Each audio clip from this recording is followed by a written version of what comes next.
Well, it came down to blows between the Rays and the Brew Crew tonight. We're going to get into it. We're going to discuss it. But first, my name is Eric Agnew. This is the Miller Park Minute. Welcome back, where we throw strikes, get likes, hit dingers, get listeners. Your favorite Brewers daily podcast. Back at it again. We're talking Rays Brewers tonight. We're going to talk some power rankings. We are also going to get into what exactly is going on with these bad umpire calls that we've been seeing over the last 3 days. Have we reached the boiling point, or is it going to boil over more tomorrow? Is it this particular crew? Does the MLB have something to prove to us? And we're going to discuss this and much more. I'm sitting here watching the Bucks live right now. We are 86-65 in the third. So trying to catch this Bucks game. Hope for a Bucks win. Keep this series going. But that is jury's still out on the Bucks right now. They are down 3-1 in this series. I'm not here to talk about Bucks basketball. That's not my thing. But I thought I would mention it. So, what was all the hubbub today? First of all, I'm going to cover the game. Then we'll talk about what all happened in the interim. So the Brewers won tonight's game in a final of 8-2. Just a lot going on in this game. A lot to cover. We got Tyler Black being called up. Tyler Black came in for Gary Sanchez after Gary Sanchez's first at bat. Tyler Black went 2 for 4 today with a run, 2 hits. So beautiful start for Tyler Black, getting those firsts out of the way. Almost had a first home run today, which was beautiful. But home run today, Adames hit one in the 5th inning off Lopez. Beautiful stuff. Across the board, William Contreras continues to hit every day. He's always up there in a situation. That leadoff spot, it seems right for him. So, of course, you got Hoskins doing Hoskins stuff. He's a guy that I think he's just going to continue across the board to hit. Sanchez didn't do anything in his one at bat. Adames with the big home run. Perkins with a big 0-4 today. Cheerio did have a hit, which is good. We want Cheerio to have the momentum, despite what I may have said about him in the previous episode. I do want him to have momentum. I do want him to do well. I don't have any ill will or ill wish for any player on the Milwaukee Brewers team. There's just players I don't like sometimes, or I think are overhyped. Another great day for Turang, 2 for 3 with a run. Weimer, batting a lowly 182. Weimer is still one of my favorite players. Just he has not hit in the majors. That's the fact of the matter. Unfortunately, Weimer is not hitting. But he was 2 for 4 today. First 2 hits in a long while. The Brewers only struck out 4 times tonight, so pretty solid. Let's get into this outing by Freddie Peralta. So Freddie was kicked out in the 6th. He went 5 1/3 innings, allowing 1 hit, 2 runs, both of which were earned. He struck out 7. The Butcher is upset about this one. He had him going over 7, and I don't know what the exact thing. Freddie got bit by the long ball. Freddie gets bit by the long ball quite a bit. His ERA is at 3.21. Freddie was kicked out of today's game, and Pat Murphy, after he unintentionally hit Jose Siri. That would later come over into later in the game, obviously, in a situation that, quite frankly, I would put it down in the history. Maybe this is a discussion for a future episode. Favorite Brewers brawl moments. That wailing arm of Abner Uribe, that long arm of Abner Uribe, was absolutely awesome to see coming at Jose Siri. Perguo did an inning in 2/3. allowing 3 hits, no earned runs across the board, striking out 3. Uribe only was out there for a third of an inning, but managed to have quite a controversial appearance in today's game, obviously. So Milner, 2/3 innings, 2/3 of an inning. He struck out 1. And Vieira, I think that I always forget how these. Vieira went a full inning. He struck out 2, no earned runs on his line either. So the big thing today, obviously, was the brawl. It started with the Jose Siri hit by Freddie Peralta, and then it was continued in what looked to me like some words being minced, and Uribe got offended and came back at him, which, let me tell you, was quite entertaining. Probably one of the best moments I've seen where a Brewers player, of the 3 brawls so far this season, the 3 things we've got into, I think this is my favorite one. The crying meme that came available after the Mets series was great. The crybaby meme, but I really like this one. This just, nothing like seeing a pitcher go to bat for himself. That shades of Nolan Ryan from Abner Uribe. I mean, he didn't charge him, but still, he threw a punch. He got in there and threw a punch, and it was just beautiful. If you haven't watched the game and seen this moment, it was well worth the price of admission. Yeah, right after the out, it looked like he had something to say to, and the umpire was already in there. Those long wailing arms, just doing play-by-play as we watch it. Uribe was hot, and it took quite a bit to pull him off. Bullpens run in. God, I love those moments. I'm sure there'll be some fines and suspensions to come from this one, of course. Uribe still wanted to come back in, and it looks like all the pitchers finally get there. Series being walked away. Uribe is being walked back into the dugout by Quentin Berry. Good job, Quentin Berry, for getting involved there. Siri just won't shut up. I think that's what it comes down to. I think Siri wouldn't shut up, and Uribe had enough of it. And his arms, man, I wouldn't want to get in a fight with Uribe. I mean, look at how long his arms are. I mean, there was a guy in between him, and he was still able to. It's just awesome. I'm sorry. Baseball fights are awesome. Leave a comment below with your favorite baseball fight of all time. I want to know. Nolan Ryan was one of my favorites. Also, there was one including Bryce Harper where there was a helmet throw. That was another one of my favorites. Yeah, across the board. I mean, there's good stuff happening there with those brawls. All right, so let's get into some statistics. We already talked about him a little bit, but I wanted to highlight a little bit more. William Contreras' contributions to the team: 345 batting average, 27 runs so far. Homers, we still got Reese at the top. RBIs, we've got Contreras, and then stolen bases, 14-4. So Bryce Turang got another stolen base. The other huge thing here is he is second in the majors right now. I think the top is 16, and I'm losing who it was who has 16 at this moment, but still beautiful across the board. I want to talk about batting average of this squad real fast, because I think the offense just doesn't get enough highlights right now. So if you look across the board, you got Contreras batting 345, OPS of 952, which is huge. Then you're looking at Turing batting 312, OPS of 816, again, a huge number.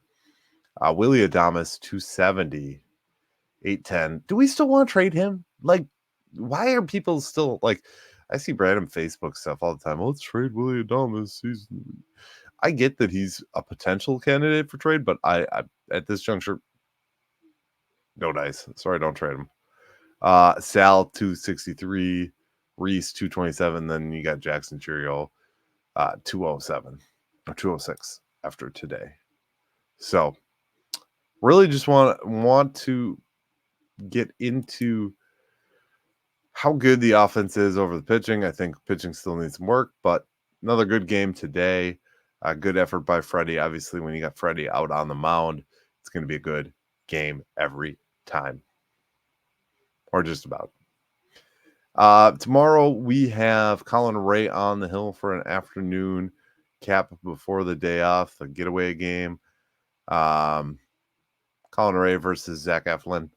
Eflin is 1-3 with a 4.08 ERA. Ray is 2-0 with a 3.25 ERA so far this season. Brewers are sole holders of first place, have a 0.5 lead in that category, just above the Chicago Cubs. If you go down the line, you got Milwaukee, Chicago, Cincinnati, Pittsburgh, and then, of course, St. Louis is bottom dwelling. It's really surprised me that the St. Louis Cardinals have managed to be in this down spot for this amount of time, this down drop. Quite frankly, it's a wild scenario, and in my lifetimes and time as a Brewers fan, I haven't seen any extended period of this, so it's still very weird and very, very unfamiliar territory. And I'm sure a lot of you fans who are out there listening to this podcast can say the same thing. There has just been no time. So with all that being said, it's good to be a Crew fan right now. I'm gonna hop into my thoughts here. So we've had 3 days of three different incidences with umpires and calls. Now I did see arguments for each call, and our boy Dom has put proof out on Twitter for Aaron Judge. I don't like the proof, though. I mean, I still think it's dirty. That's a dirty play to slide with your hand up like that, because that is technically an interference call. I would like to look at the whole picture of him putting that mitt glove thing up, and how many throws have been made, how many double plays have been turned on him, that kind of stuff. I'd want to see some numbers and some statistics on that. But we probably won't get that, and I don't have the research time or the resources to pull those things off. So, and then of course the bat incident last night with the runner. I still am confused about all those rules. I did read a post by Dom Catronio. If you go over to his Twitter, he's actually very informative when something goes wrong. He knows all about the rules. I'm going to wonder what he's going to say tonight, if he's got some precedent for the ejection. I don't think he does, but I mean, I don't think there is precedent for an ejection of that nature. I'm just looking right now as we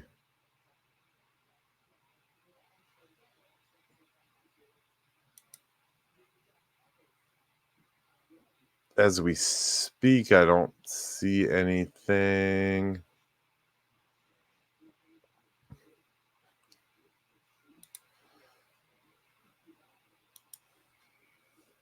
Boy, Dom. Should see what Dom's been up to.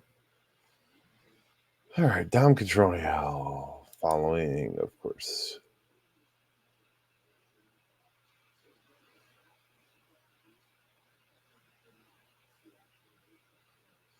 He's post game. He does post game on TMJ, so I mean, he's a good listen to. If you ever get a chance to hop on over, listen. He takes calls.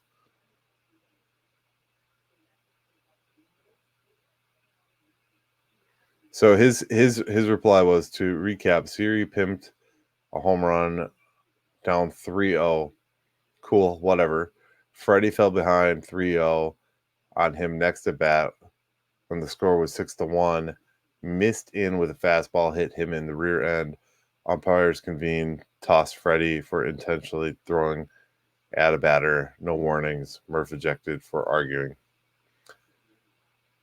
So he doesn't. I mean, he doesn't have any backup for that, I guess, or any. He doesn't offer anything on top of that. But yeah, I think that goes without saying. I don't agree with that call. So who knows? I just it feels like there's a series of controversial calls with this team of umpires against us, and I don't like it. We'll see what the series finale brings tomorrow, but it feels like MLB is trying to hold us back. It's Manfred paying the umps for the Brewers. Like, the Brewers are not the news. We don't want the Brewers to be talked about. Who knows? I don't know. I just thought I'd throw that out there. All right. So let's get into these power rankings. Enough conspiracy spinning for the day. Braves still number 1. We got the Orioles at number 2. They were previously number 3. Dodgers are number 3, previously number 6, season high number 1. Guardians at number 4. The Guardians have been playing some good ball. Yankees at number 5, especially coming off that series victory over us. Brewers at number 6. We were previously number 5. Obviously, due to the 30 runs that were given up in the Yankee series, I think that really had a big effect on us. Phillies are at 7. Cubs are at 8.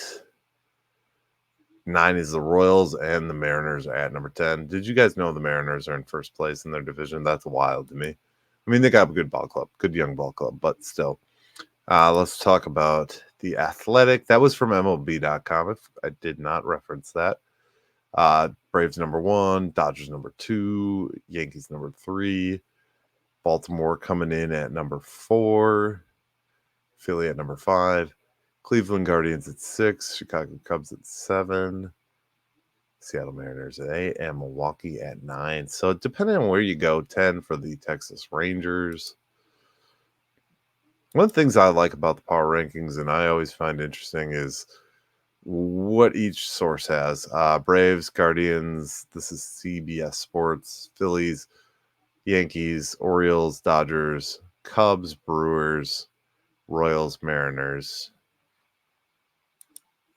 So every source is different. Every single source is different. We're in a different place. We're in the top 10 on all of them. So what I say at this point is, because of the power of our bats, because of where we've been so far this season, we've been doing very well. Top of our division. Obviously, there's a lot of division leaders in these conversations. But the one thing that this says to me early on, if we can produce these kind of results, is if we could just hone in on those keys, get that pitching figured out. They're finding ways to win. And that's the biggest part of this game right now, is finding ways to win despite the odds. Despite the odds today, we won a ball game. We had a strong lead when Freddie got kicked. We had a strong lead throughout the game. So that's important. But that's our run producers. That's guys like William Contreras. That's Bryce Turing. That's Reese Hoskins. That's what we need. And if that continues, then we're going to continue good. Now, it's still April. It's, as of today, it's still April. Tomorrow we talk May 1st, and we talk about the second month of the season. But it is early, and we don't want to go without saying it is early. I always like to kind of focus on the whole picture when we talk about Brewers baseball, because there are plenty of times when early baseball, it doesn't always dictate how the whole season would go. Just the same as late baseball does not dictate the whole season. So there was some interesting news amongst the releases and notes today. Jose Abreu was sent down. I find that one interesting just because he was a good bat. Basically, they're saying he needs to get more at bats. Fair enough. I mean, that's, if there's anybody you can pick up along the way, that'd be an interesting one. There's a lot of guys that are in the minors and getting work right now. Mike Trout is out. There's slight trades going on here and there. I don't see any movement or any discussion of the Brewers looking at any players, and that kind of concerns me. I would think it would be time to start looking at bringing in some help. Big talk of Tyler Black. Let's give Tyler Black his flowers. I mean, he had a good game today. Be interesting to see if he gets figured out in the terms that Cheerios kind of now figured out, that kind of thing. There is a story out here that before Shota Imaga signed with the Cubs, he was a Brewers. The Brewers were in on it. I don't know that's. I mean, that's not reassuring at this point. I guess I don't care. Right-hander Jacob Junis, though, however, who suffered a scary incident earlier this week, struck by an errant ball. Underwent an MRI, CT, CAT scan, which came back clean. He was released from the hospital. Now he's back with the team. It appears he is set to continue rehabbing the shoulder impingement that cost him most of the season at this point. So that's good news. Looks like he's all okay there. We've already talked about Tommy John and the sadness for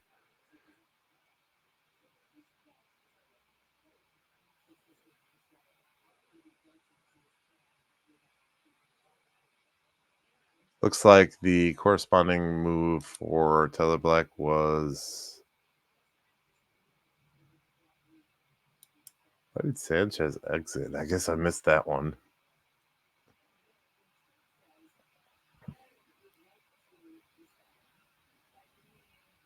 Right hamstring. Okay, I didn't know there was an injury. Tyler Black was selected from AAA. Owen Miller was optioned. I don't know how many options that guy's got left, but Wade Miley went to the 60-day injured list. So I think that covers news and notes. I think that covers the vast majority of what I said I was going to talk about.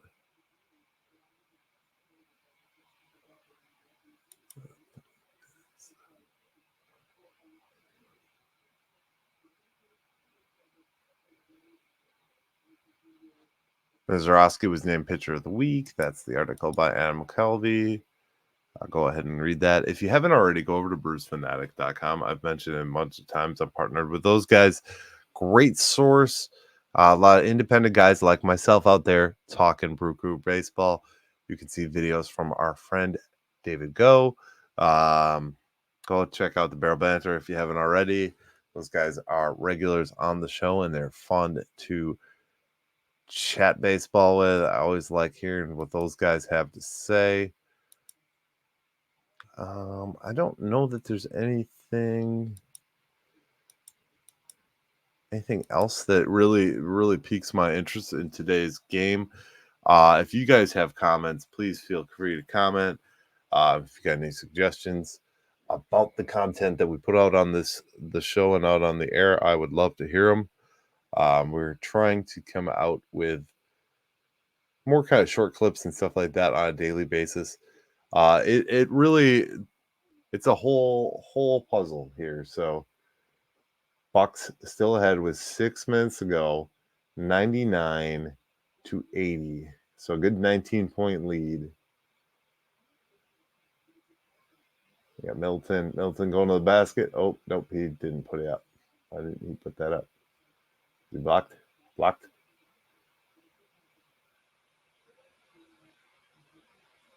We can't let the Pacers win. Come on, guys.